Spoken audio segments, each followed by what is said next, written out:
My name is Evelyn Parr. The date is December 29th, 1484.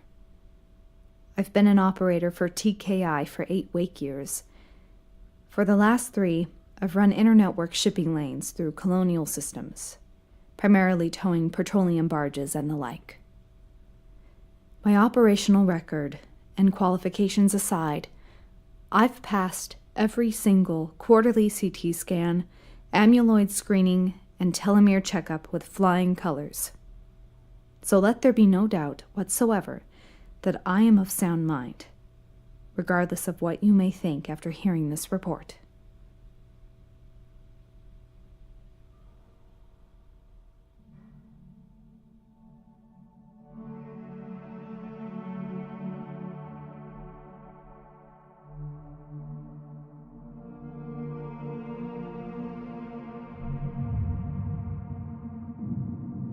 I was on a wake cycle returning from Chiron. I'd already checked all the Trident's operational systems. It was nearly time to go back on ice when we picked up the signal. By we, I mean me. And my ship.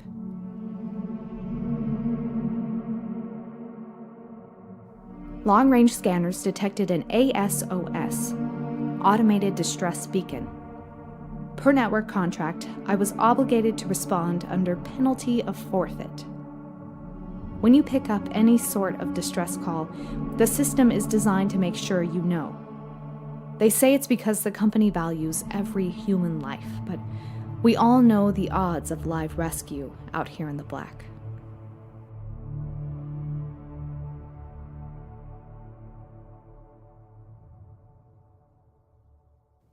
The alarm came out of nowhere. I was doing last-minute spot checks on my crasket, a cryogenic sleeping pod, when all of a sudden there's this odd, rumbling sensation in my chest. The cabin goes black. Emergency lights come on, klaxons ringing in my ears, and it startles me so bad I bust my head on a railing. I climb over to the nearest terminal. It's flashing an all-hands bulletin. SOS detected. Procedural intercept in progress. That rumbling I felt was the inertial dampers straining against the main engines. The Trident was already en route to answer the call. When I got to the bridge, I disabled the alarm and checked the sitrep. Depending how far off this thing was, I might have had to go back into cryo for several weeks before we even reached it.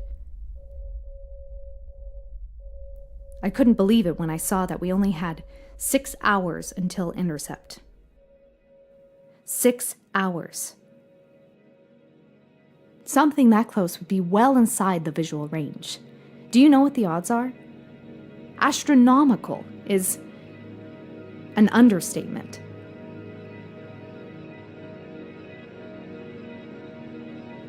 The Trident had a periscope. I never used it. I forgot it was even there. But apparently when the salvage protocols kick in, the periscope automatically deploys and orients straight to the source.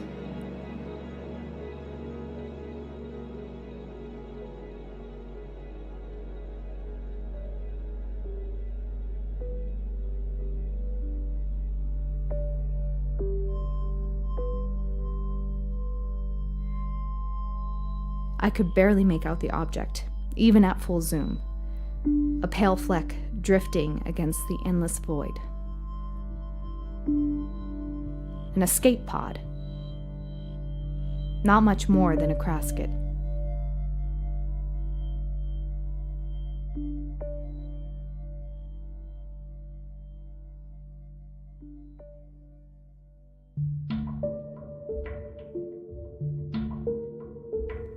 The rendezvous would be done by remote.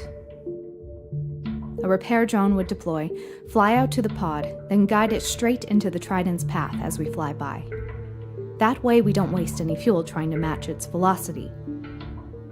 I consulted the protocol binder and refreshed myself on the recovery procedures.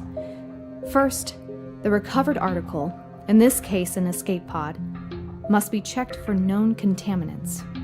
radiation, toxic materials, and biological hazards. Then, the interior of the pod would be slowly warmed up to room temperature. This allows any hidden or dormant biological contaminants to show themselves. If the pod is clear, recovery begins. If the pod is contaminated, we push it out to a safe distance and neutralize it with an asymmetrical nuclear charge.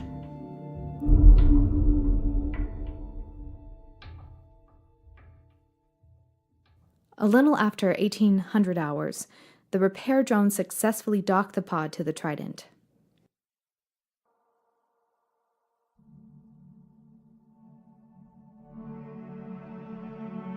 I couldn't find any record of the pod's serial number in the TKI database, but there was a name painted on the side of the power cell. Road Cruise.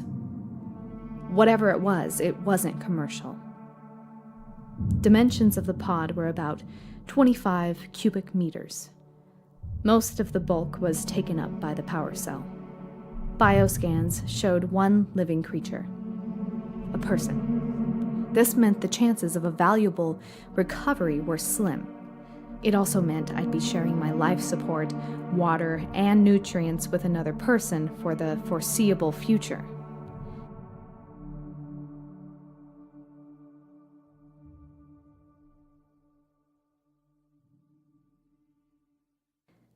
Halfway through the scan, the Trident detected a foreign biological substance on the pod.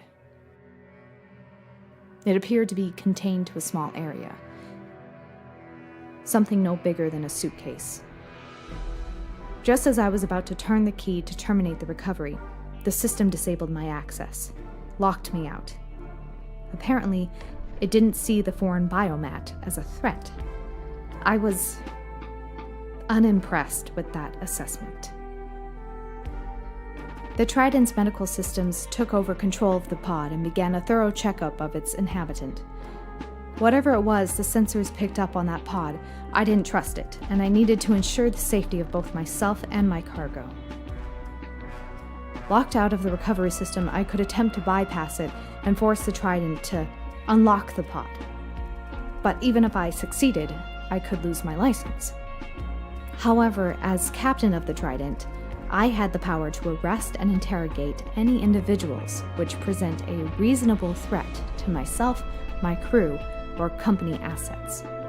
Therefore, acting within my full rights as a contractor for TKI under the laws and jurisdiction of the Colonial Alliance, I pursued the only course of action available to me. I woke them up.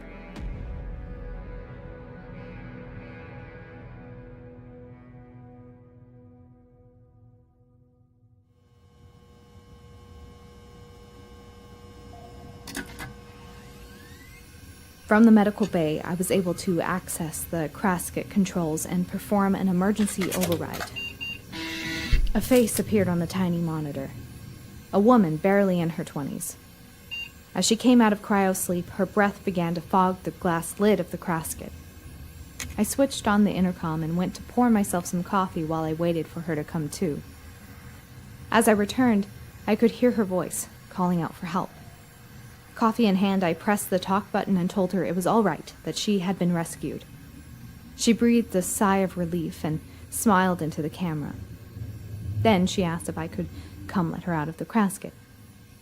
I told her that I'd do that as soon as I could, but I needed to clear some things up first. Standard procedure. She said she understood. I told her that while running safety scans, the Trident picked up an unidentified biological substance on her pod, and asked her if she knew anything about it. A look of panic washed over her face. Before she could answer my question, our conversation was interrupted by a red alert from the Trident, just before the power cut out completely.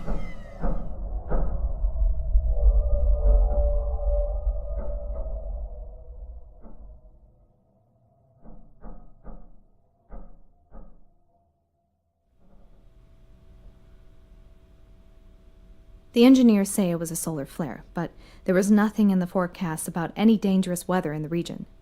No other ships in nearby systems have reported any issues on or around that time. I waited patiently for the emergency systems to come online, but they never did. If the backups weren't coming on, that most likely meant that the fuses had popped from an overload. I'd have to manually reset them one by one.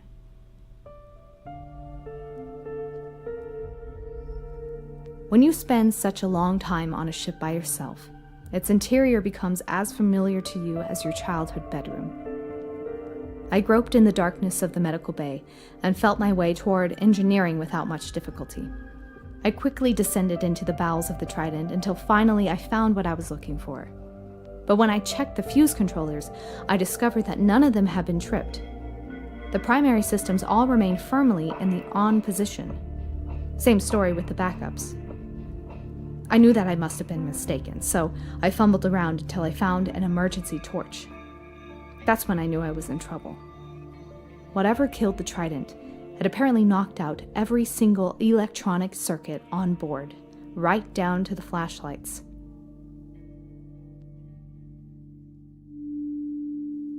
It took me a little while to calm down from the panic.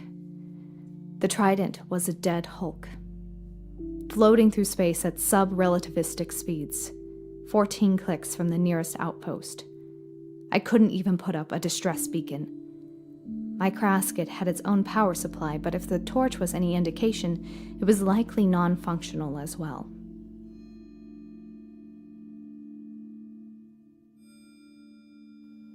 I was right.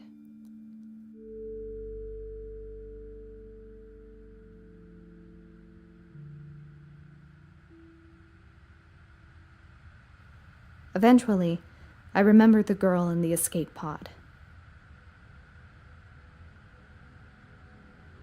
I thought about her, cold and alone, trapped in a dead casket, not knowing what was going on. Rescued from cryosleep, only to be entombed alive. I almost didn't. I thought, what would be the point? Even if I got her out of there, she'd still die. We both would. But I couldn't let her die alone. I took my toolkit down to the docking bay, and that's when I see a light. There was a light shining through the hatch window on the docking port. Having become fully accustomed to total darkness, it stung my eyes to look at it. I could see the fog of my breath puffing out in front of me as I pulled myself along the handrails toward it. Up close, it was plain to see. Somehow, miraculously, the pod still had power.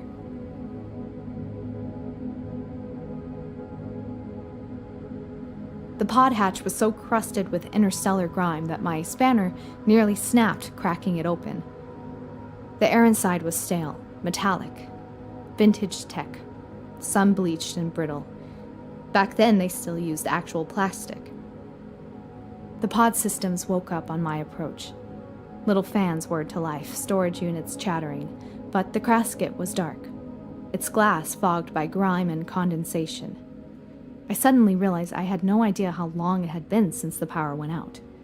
If the Trident was still in control of the casket when it did. I stared at it, guilt dragging on my gut. My hands were shaking so bad I had a hard time popping the latch on the lid. But I didn't close my eyes. If my chicken shit behavior had killed this poor girl, I at least owed her that.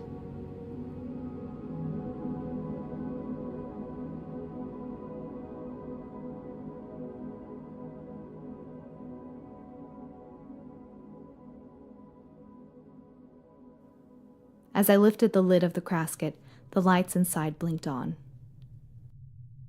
She was gone. The casket was empty. I couldn't process what I was seeing. I reached down and touched the lining of the casket. It was cool and dry. It just didn't make any sense. A rush of cold hit me out of nowhere, and I was stricken with a sudden lethargy. Like I had been hit with a tranquilizer, and I felt this creeping sensation crawling up my back and my neck, like static electricity. It was like a light bulb went off in my head. I started putting pieces together. I realized this wasn't a salvage or a rescue mission. I was being hijacked. And this bitch, whoever she was right behind me. At this point, my fight or flight response must have kicked in because I spun around, ready for, I don't even know. And just my luck, that's when the power in the trident came back on, which meant gravity was back. I fell right into the open casket. I think I hit my head again. There was a flash of light behind my eyes. When I was finally able to focus again, I saw a trickle of blood on the lid of the casket, which I realized had closed on me. I heard the latch engage with a meaty thunk. Through the glass, I see her, standing over me, her hand on the lid of the casket, a look of triumph written on her fucking face. I think I screamed. I pounded on the glass as the casket slowly filled with sleeping agent, tendrils of white vapor curling around my bruised fists, and I just thought, this is it. This is how I die.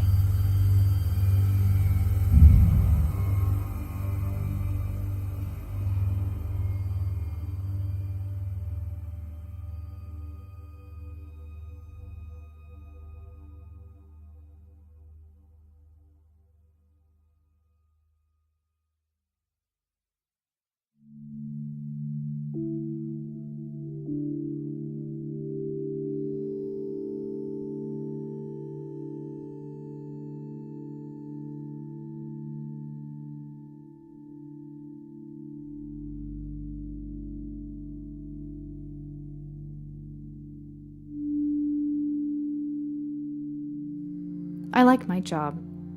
Pays good. Meet new people, see new places.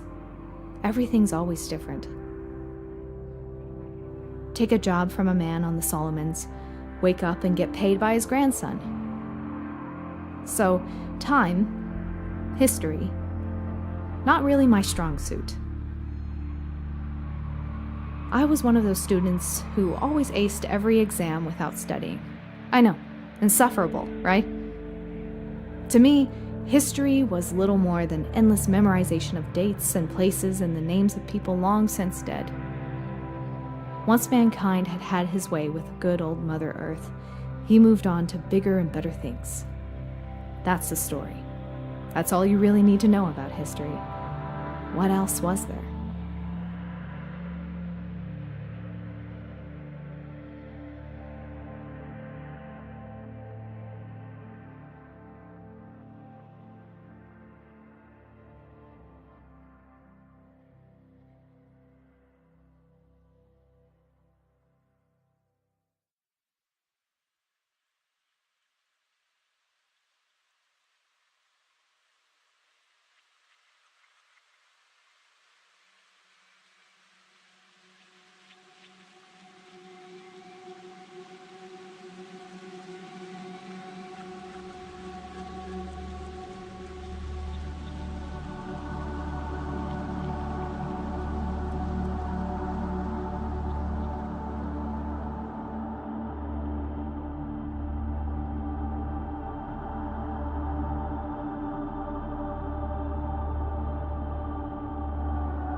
The scientists who found me, an older couple on a survey mission, sent word of my recovery to TKI.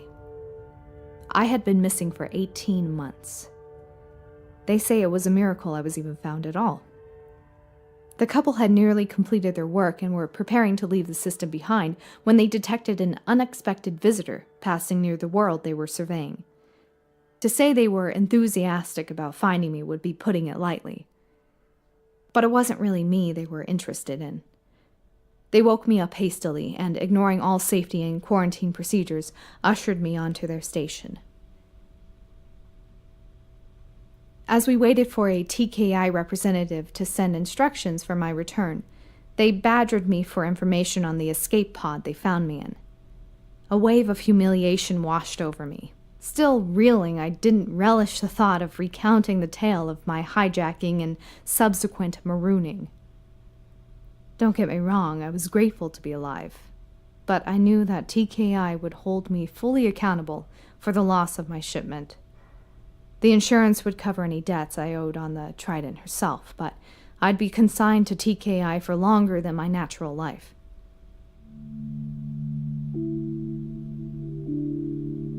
They shared a surprised look and asked me what I was talking about. I told them that the Trident had been taken by a young woman who was pretending to be stranded on the escape pod they found me in. I described her to them, and guessed that she could be halfway across the quadrant by now, making a fortune off my haul and selling my ship for scrap. Again, they give each other this look, and then quietly ask me to follow them to their bridge. Intrigued, I did. The bridge had a breathtaking view of the survey world. A good deal of the station was visible on either side of the wraparound windows. Looking out, I couldn't believe what I saw. Docked between their research shuttles, halfway down the superstructure, was the Trident. They told me the reason they were able to find me was the size of my signature on their deep space radar. It's hard to hide when you're towing 20 million tons of petroleum. Then they showed me a blip on their orbital debris tracker. My shipment was parked in a parallel orbit. And I don't know what to do with this information. What about the girl? I asked them. And for the third time, they give me this look like I'm growing antlers out of my skull. And finally, I'm so fed up that I shout at them to tell me just what the hell is going on. That's when they take me downstairs, to their research lab.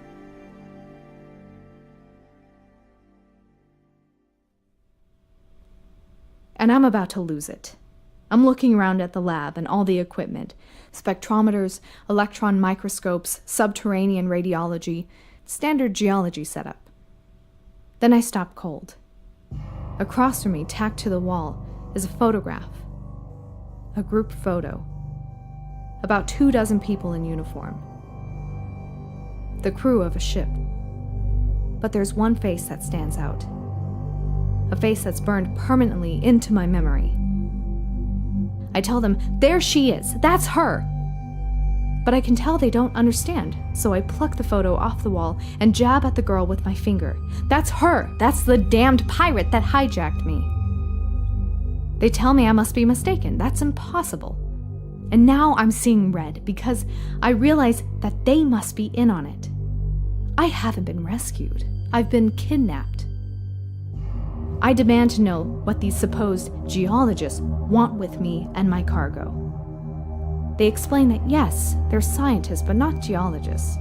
They're archaeologists. And the girl in the photo can't have hijacked my ship because she's been dead for almost 400 years.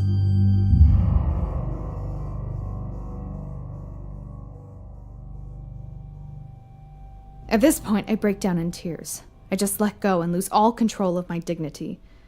The archaeologists wrap me in a blanket and stuff a cup of hot tea into my hands. Then, as carefully as they can, they tell me a story.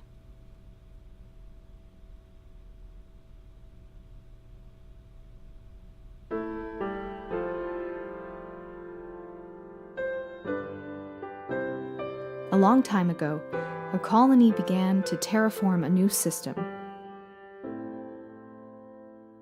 But this was back in the days before xenobiology had matured as a field of study.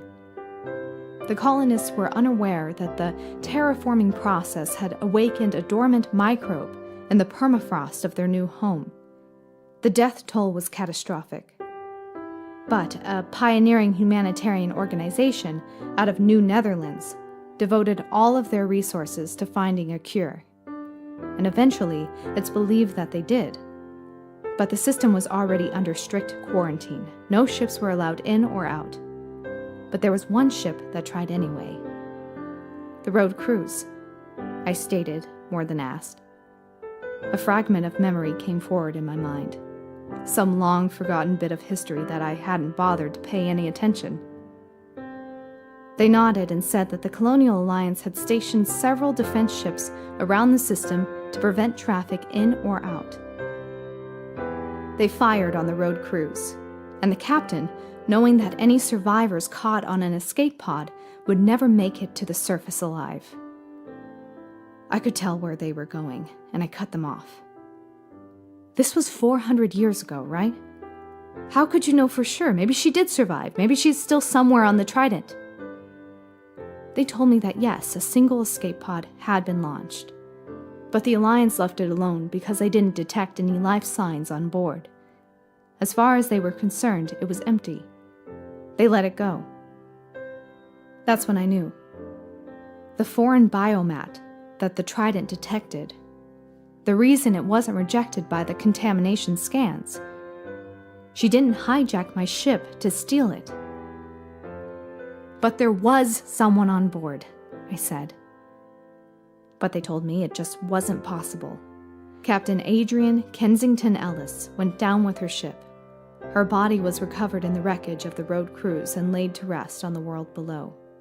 They built a monument to the sacrifice of her and her crew in the ruins of the capital settlement.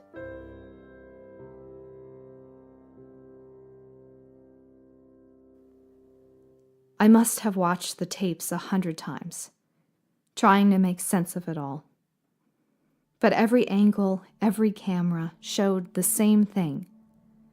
I saw myself talking to nothing. The escape pod was empty when I found it. Nobody had been in the casket.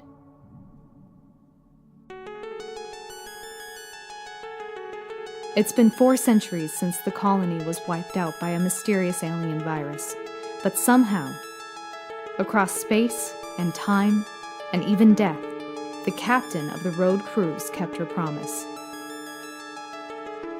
The cure had found its way home.